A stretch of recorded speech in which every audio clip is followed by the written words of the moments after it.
யாத்திராகமம் 15:26 வாசிங்க.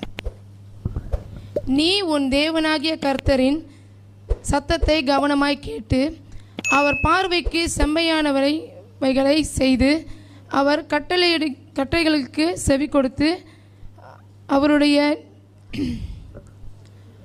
நியமங்கள் யாவையும் கை கொண்டா நான் எகிப்தியருக்கு வரப்பண்ணின வியாதிகளில் ஒன்றையும் உனக்கு வரப்பண்ணேன். நானே உன் பரிகாரியாக கர்த்தர் என்றார். சரி, இங்கே வந்து ஒரு இந்த வசனத்தை வாசிக்கும்பொழுது ஒரு கண்டிஷன் அங்கே இருக்குது.